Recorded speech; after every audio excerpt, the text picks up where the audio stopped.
They weren't the names in the headlines, they didn't chase fame, and they didn't leave witnesses. But behind the scenes, these 5 men shaped the underworld in ways few ever knew. From quiet earners to ruthless enforcers, their stories reveal the hidden machinery of organized crime, where the real power was never in the spotlight. This is 5 mobsters you've never heard of, but should have. If you enjoy our videos, don't forget to subscribe, hit the like button, and share your thoughts about today's topic in the comments. It really helps the channel grow. Let's begin. It started on the west side of Chicago, where the air smelled of smoke and sweat, and the streets were ruled by men with ambition and no patience for limits. Salvatore Joseph Battaglia was one of them. Born November 5th, 1908 in Chicago, he came up in a world that was already bleeding from prohibition and power struggles. By 16, Battaglia was working under Johnny Torrio and Al Capone, the architects of the Chicago outfit.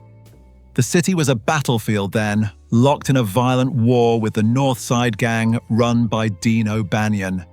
It was a time when every speakeasy, every brewery, and every street corner could mean money or death. Battaglia wasn't born into power. He earned it, one broken jaw at a time. By the 1930s, he was a feared loan shark, the kind of man you didn't want to owe. The stories say that those who fell behind on payments were brought to him at the Casa Madrid restaurant in Melrose Park. The back room there wasn't for dinner meetings. It was for lessons. That's where he got his nickname, Teets. One night, another mobster questioned how Battaglia handled a debtor. Battaglia snapped back, "Shut up or I'll bust you into teets!" The name stuck, a mix of menace and mockery that followed him to the end. By 1950, Sam Battaglia had built a record thick enough to sink a man twice. Burglary, robbery, suspected murders, 12 counts in total, 7 bodies tied to his name. None of it ever seemed to slow him down. He had the kind of protection that came with loyalty and fear.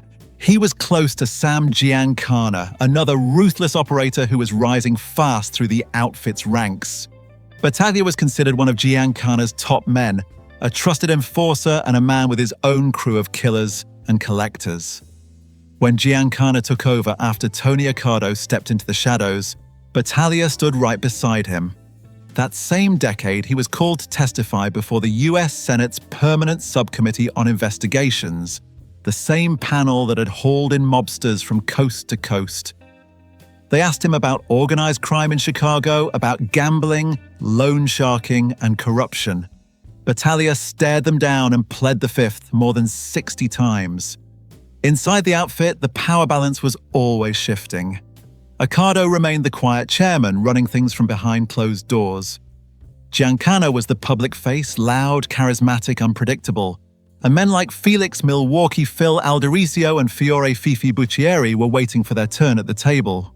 When Giancana fled the country in 1965 to escape heat from law enforcement and his own crew, Battaglia stepped in as boss. He was old school, colder than Giancana, less flashy, more mechanical. He ran the outfit with a mix of business sense and brutality, expanding rackets and tightening control over the city's unions and gambling operations. But power in Chicago never stayed safe for long. In 1967, federal agents closed in. Battaglia was convicted under the Hobbs Act, extortion and obstruction of interstate commerce. The sentence was 15 years. For a man who had spent decades dodging convictions, it was a slow, humiliating fall. With Battaglia behind bars and Giancana living in exile in Mexico, the outfit needed new leadership. That job went to Felix Milwaukee Phil Aldericio, a younger, more volatile enforcer who kept the machine running while the old guard either hid or rotted away. Sam Teets Battaglia served his time quietly. The same silence that once protected him became his cage. He died on September 7th, 1973, a forgotten figure from the city's most violent era. He'd lived his life by the code of the outfit: loyalty first, fear second, and no room for weakness. In the end, the man who once ruled Chicago's rackets died the way most gangsters do, not in a blaze of gunfire, but in the long shadow of the empire he helped build and could never truly escape. It started in Buffalo, a city of smoke, steel, and cold wind off Lake Erie. In 1910, a boy named John Tronolone was born there, the eldest of 9 children born to Vincenzo and Maria, immigrants from the hills of southern Italy. His father ran a laundromat. His mother tried to hold the family together. The neighborhood kids called him Peanuts because he used to hand out peanuts to them from his father's shop. It was an innocent name that would follow him into a life that was anything but. By his early 20s, Tronolone had already been arrested 3 times. In 1932, he did 9 months for carrying burglary tools. He wasn't a kid playing gangster, he was learning the trade. He fell in with Joseph DiCarlo, one of Buffalo's top mob figures, and became his right-hand man. Together, they ran the city's bookmaking and gambling rackets through the 1930s, a small empire built on bets and bribes. In 1935, the law came for them under New York's new anti-racketeering Brownell law. The arrests made headlines, but the law was so new it didn't stick. Tronolone walked. 2 years later, he and DiCarlo were back in court, accused of beating a bookmaker named Roman Whitey Kroll who wouldn't pay protection. Again, they beat the case. The message was clear: you didn't run a game in Buffalo without paying Peanuts and Joe. By 1944, the city had had enough. Raids hit their Niagara Street betting parlor, and an anti-gambling crusader named Edward Pospichal went public, accusing local police of protecting DiCarlo's crew.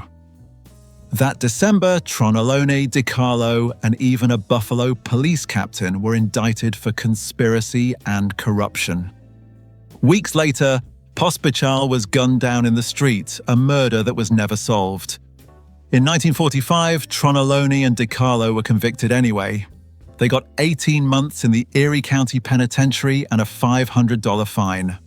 When they came out, Buffalo was too hot. They packed up and moved west to Youngstown, Ohio. Youngstown was steel country, rough, violent, and already halfway mobbed up. The Cleveland crime family absorbed DiCarlo's crew, putting them under Capo James Jack White Licavoli. Tronolone became one of the key men running gambling and bookmaking for the Cleveland outfit. But Peanuts was smart enough to see that Youngstown was small time. In 1948, he moved again, this time south to Miami Beach. Florida was open territory then, sun, money, and tourists with no idea who was taking their bets. Tronolone built a second career there. He ran gambling houses, worked with mobsters from Detroit and Cleveland, and opened a travel agency in North Miami called Peter Pan World Travel. The front was clean, the money wasn't. He became a fixture at Joseph Sonken's Gold Coast restaurant in Hollywood, a place where mob bosses mingled with Hollywood stars. You could find Peanuts at a corner table with Meyer Lansky, Tony Jack Giacalone, or Vincent Jimmy Blue Eyes Alo. He dressed well, tipped big, and stayed quiet, the old-school type who knew that power worked best when you didn't talk about it. Through the 1950s and 60s, Tronolone kept his hands in gambling and loan sharking. He got pinched a few times, a probation here, a small fine there, but he always came home. Even a 1975 conviction for running $1 million a week bookmaking ring only earned him 2 years. By the late 70s, he'd risen to consigliere of the Cleveland family, the man other bosses came to for advice. Cleveland wasn't big enough to have a seat on the National Mafia Commission, so Tronolone acted as their liaison. He spent so much time with New York's Genovese boss, Anthony Fat Tony Salerno, that he joked to underboss Angelo Big Ange Leonardo that he belonged to both families. He helped Salerno handle delicate business, including murder. When Philadelphia boss Angelo Bruno was assassinated in 1980, the commission ordered the death of Bruno's killer, John Johnny Keys Simone. Simone fled to Florida and begged Tronolone to intercede. Peanuts called Salerno. The answer came back cold. Simone was already marked. Tronolone told Simone not to worry, that everything was fine. The man went home. Days later, he was found shot in the back of the head. Even in Florida, Tronolone's word carried the weight of death. In the early 80s, the Cleveland outfit was crumbling. The gang wars between Licavoli's men and Danny Green's independent crew had left the city in chaos. When Licavoli died in 1985, Tronolone, now in his mid-70s, took over as boss. It was a title that didn't mean what it used to. The family was weak, its best soldiers either dead or in prison. Peanuts ran what was left from his condo in North Miami. In 1986, federal prosecutors charged him and 14 others in a massive racketeering case, murder, labor rackets, election fraud, and bid rigging. One charge tied him directly to the old Simone hit. But in 1988, a Manhattan jury cleared him of everything. The headlines called him a senile bumbler. Reporters mocked the idea that he still ran anything, but investigators said otherwise, that from Florida, he controlled a loan sharking and gambling operation worth $70 million a year. In 1989, his luck ran out. A Broward County sting targeted one of his associates, a Miami Beach loan shark named Fred Coran. When an informant mentioned Tronolone as the money man behind the operation, undercover officers set the trap. In January, Lieutenant Dave Green, posing as a biker named Jack Roper, met Tronolone in the parking lot of the Gulfstream Diner in Hallandale Beach. He offered to pay a gambling debt with a kilo of cocaine. Tronolone refused. Then Green offered stolen jewels. That Peanuts was interested in. 2 weeks later, he returned to the same lot to complete the deal. As he took a bag filled with fake diamonds and gold, courtesy of the FBI, the cuffs went on. John Peanuts Tronolone, boss of the Cleveland Mafia, was arrested by local cops in a diner parking lot. It was the first and only time in American history that a sitting mafia boss was busted in a hand-to-hand undercover sting. He went to trial in 1990. Convicted of racketeering and loan sharking, he was sentenced to 9 years. He never served a day. On May 29, 1991, before his appeal was heard, Tronolone died of heart failure in a Miami Beach hospital. He was 80 years old. John Peanuts Tronolone had spent 60 years in the underworld, from Buffalo's backrooms to Florida's country clubs. He'd survived the rise and fall of the mafia's golden age, outlived nearly every friend and enemy he ever had, and died like so many old bosses did, quietly behind hospital walls. His empire gone, his name nearly forgotten. But for decades, when money changed hands and debts were collected between Cleveland and Miami, one truth held steady. Somewhere, Peanuts was still getting his cut. He was the quiet one, the brother who stayed in the background while history wrote the legend of Al Capone. But Ralph James Capone, known as Bottles, was no bystander to the empire his family built in Chicago. He was part of it, the businessman in a family of gangsters, the man who made crime look legitimate. Ralph was born Raphael Capone on January 12, 1894, in Angri, Italy, a small town in the shadow of Mount Vesuvius. His parents, Gabriele and Teresa Capone, came from humble roots, a barber and a seamstress chasing the promise of America. In 1895, Teresa arrived in New York with her sons Vincenzo and little Ralph. They passed through Ellis Island and joined Gabriele in Brooklyn, where the family settled near the Navy Yard. It was a neighborhood thick with immigrants and opportunity, the kind of place where a boy could learn fast what it took to survive. Ralph grew up as one of 9 children. Among them were Vincenzo, who would later reinvent himself as a lawman, Frank, and of course, Alphonse. The Capone brothers were close, but their paths would soon split between the light and the dark sides of the American dream. By 1915, Ralph was 21 and married a 17-year-old girl named Florence Moscato. They had a son, Ralph Gabriel Capone, 2 years later. But the marriage didn't last. When Ralph's father died in 1920, he left Brooklyn and followed his younger brother, Al, to Chicago. Florence refused to go. Ralph took their son and moved west, a decision that fractured his family but set his future. Chicago in 1920 was on the edge of a transformation. Prohibition had turned liquor into gold, and Al Capone was rising fast under Johnny Torrio's wing. Ralph joined him not as a gunman but as an organizer, a man who understood money and image. He ran the outfit's bottling plants, producing soda water and ginger ale, legal mixers for an illegal market. The front was clean, the profits were real, and the nickname Bottles was born. Some said it came from his push for a law that required milk bottlers to stamp the date of bottling on every container. Others said it was irony, that while his brother sold the booze, Ralph sold the chasers. By 1930, Ralph was a fixture in the Chicago underworld. He managed the outfit's soft drink business and held meetings at Al's Miami mansion on Palm Island. He ran the Cotton Club, a high-end nightclub tied to gambling and prostitution, and kept the outfit's books steady while Al handled the bloodier side of business. That same year, the Chicago Crime Commission released its infamous list of public enemies. Al Capone was number 1. Ralph Capone was number 3 for a man who'd once worked in soda and milk. It was an extraordinary kind of fame. When Al went down for tax evasion in 1931, Ralph kept the organization running, but the feds were closing in on him too. A year later, he was convicted of his own tax violations and sent away for 3 years. He served quietly, and when he got out, he faded into the background of a criminal world that was moving past the Capones. Still, his name carried weight. In 1950, the United Press called him one of the overlords of the National Syndicate, a claim the Senate's Kefauver Committee later cast doubt on. By then, Ralph was living far from Chicago's violence, running a hotel and tavern in the Wisconsin Northwoods, the Rex Hotel and Billy's Bar. He was more innkeeper than gangster now, but even there, Chicago followed him.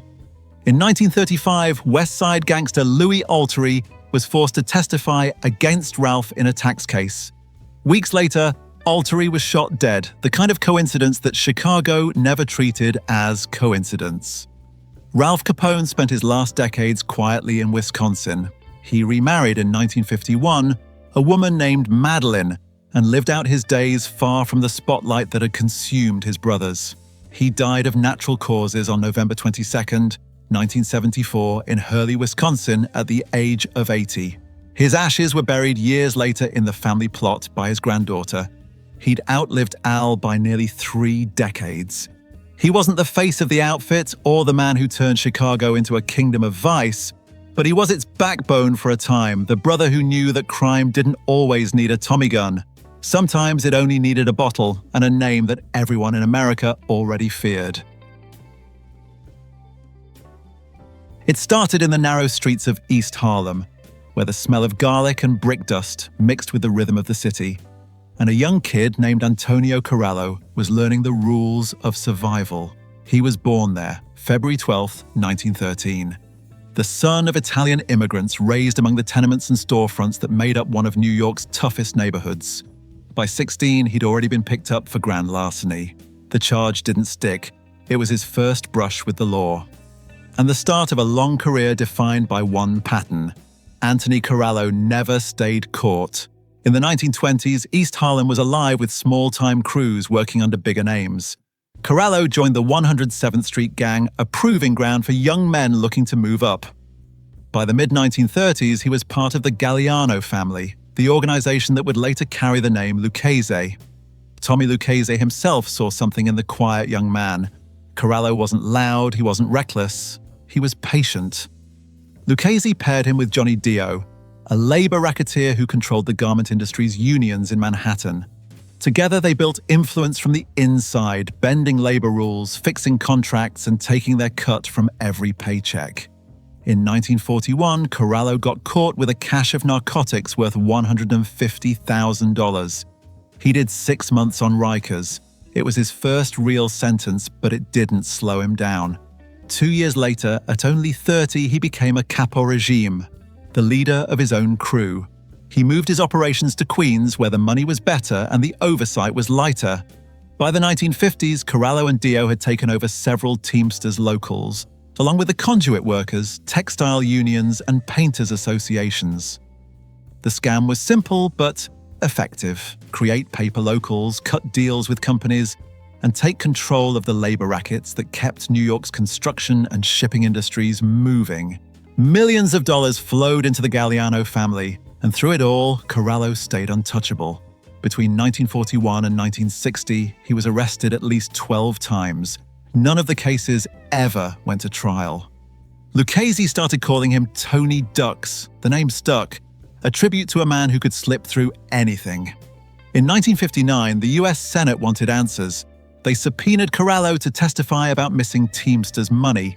He sat in front of the committee and pled the fifth, 120 times in 2 hours. A few years later, in 1962, his luck ran short. He was caught trying to bribe a state Supreme Court judge and a former U.S. attorney to drop a case against an associate. Corallo was convicted and sent away for 2 years. When he came out, things were changing fast. In 1967, Tommy Lucchese, his mentor and the man who built the family, died of a brain tumor. Corallo was the natural successor, but before he could step up, another indictment hit him. A bribery case tied to city contracts in the Bronx. He was convicted again and did another 3 years. During his time behind bars, Carmine Tramonti ran the family as acting boss. But when Corallo came home in 1970, the commission gave its blessing. Tony Ducks was officially the head of the Lucchese family. Corallo wasn't a street brawler, he was a businessman in a criminal world. He focused on the industries that built New York: gravel, garbage, and concrete. He used front companies and cooperative unions to corner the market. The Private Sanitation Industry Association gave him a foothold in waste management, while his partnership with Paul Vario extended the family's reach into the trucking and airport rackets at JFK. He ruled quietly, efficiently, and for a time, invisibly. But the walls were closing in. In the early 1980s, the government began tightening its grip on the mafia's control of the construction and garbage industries. On Long Island, a hauler named Robert Kubeca had been standing up to mob pressure for years. He eventually agreed to cooperate with the state's organized crime task force. Kubeca's information led investigators to wiretap the home of Salvatore Avellino, Corallo's underboss and personal driver. But the real break came in 1983 when agents planted a bug in the dashboard of Avellino's Jaguar. Corallo used that car as his office, a moving boardroom on wheels. The conversations recorded inside would become the backbone of one of the most significant mafia cases in American history. Federal agents heard everything from family politics to construction scams to the inner workings of the commission itself. It was the kind of evidence that prosecutors had been chasing for decades. In February 1985, the indictments came down. Corallo, along with the heads of the Gambino, Genovese, Colombo, and Bonanno families, were charged in what became known as the Mafia Commission Trial. By then, Corallo was in his 70s and already sick. He was arrested after being released from the hospital. With him were his underboss, Salvatore Tom Mix Santoro, and consigliere Christopher Christy Tick Fernari. Knowing the end was near, Corallo began planning for succession. He met with Fernari and named Vittorio Vic Amuso as acting boss, with Anthony Gaspipe Casso close behind him. Both men would later run the Lucchese family through one of its bloodiest eras. On November 19, 1986, the verdict came in. Corallo was convicted on all racketeering charges.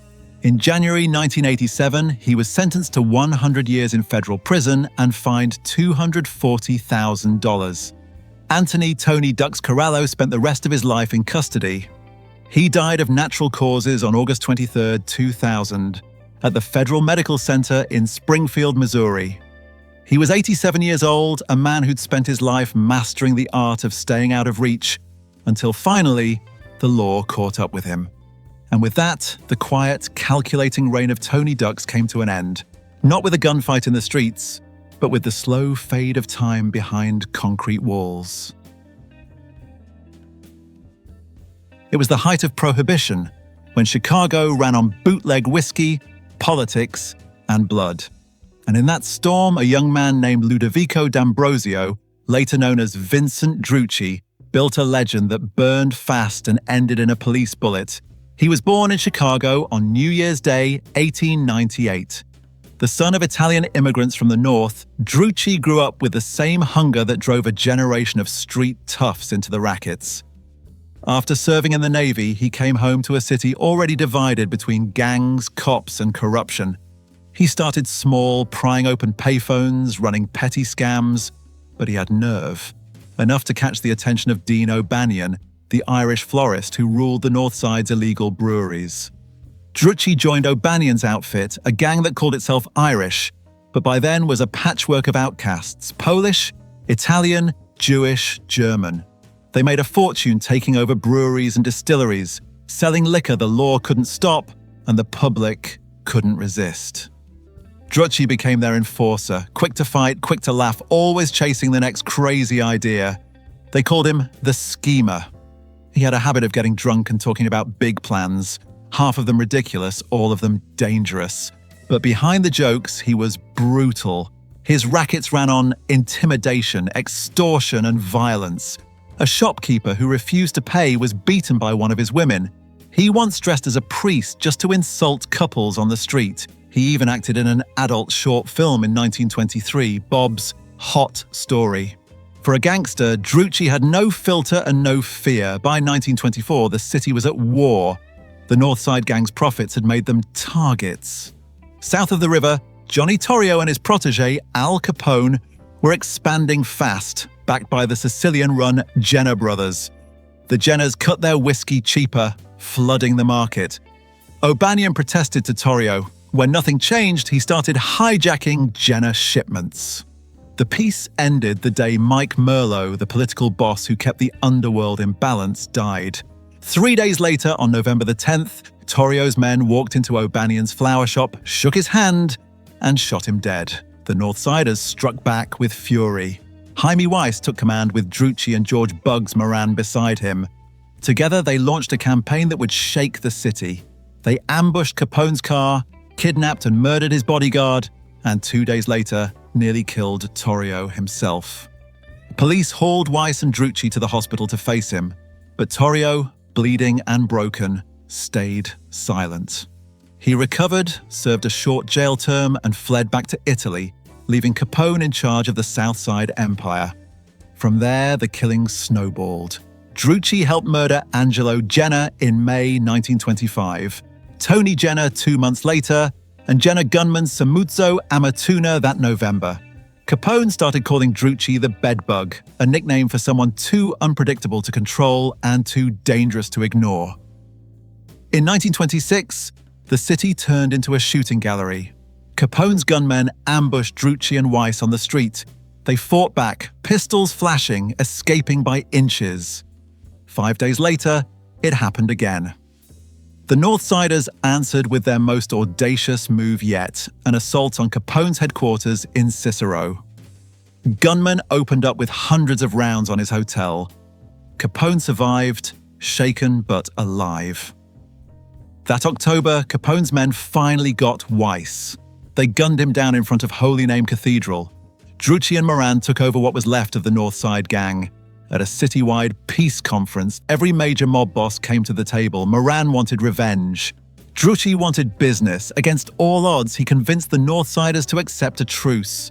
For a while, it worked, but Chicago's politics were as dangerous as its streets. In 1927, Mayor William Hale Thompson was making a comeback. Thompson's machine drew power from black voters and the Italian First Ward, Capone's territory. His campaign promised to loosen law enforcement. The Northsiders backed Thompson's rival, William Deaver. Capone answered with bombs and bullets. The fight for City Hall turned into another gang war. On April 3, 1927, DRUCCI decided to hit back, storming the office of pro-Thompson alderman Dorsey Crowe. The move was reckless, and it got the attention of Chicago's police chief, who ordered DRUCCI and his men arrested on sight. The next morning, April 4th, police cornered him.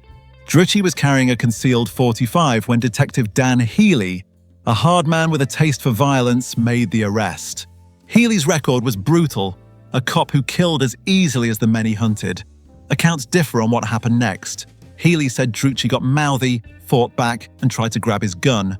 The other cops backed his story, but DRUCCI's 2 associates told a different tale, that Healy struck him first, dragged him into the police car, and, during a heated argument, stepped onto the running board and shot him point blank. The bullets tore through DRUCCI's arm, leg, and abdomen. He fell onto the floor of the car and died before they reached the station. He was 29 years old. DRUCCI's funeral was pure Chicago spectacle. A silver casket worth $10,000, $30,000 more in flowers, and a parade of gangsters, politicians, and curious onlookers trailing behind. He was buried at Mount Carmel Cemetery, the same resting place that would later hold Capone. The police called it self-defense. No one was charged. A year later, Capone's men bombed voting stations across the city in what became known as the Pineapple Primary. 15 people died. By 1929, the North Side Gang was gone, wiped out in the St. Valentine's Day Massacre, and with it, the last trace of the schemer, the wild, reckless kid from Chicago who went from petty thief to public enemy, only to end up the only crime boss in American history to be killed by a cop. Vincent DRUCCI's life burned quick, chaotic, and violent, the kind of life that only could have existed in Chicago, when the city itself was an empire built on booze, bullets, and the illusion of control.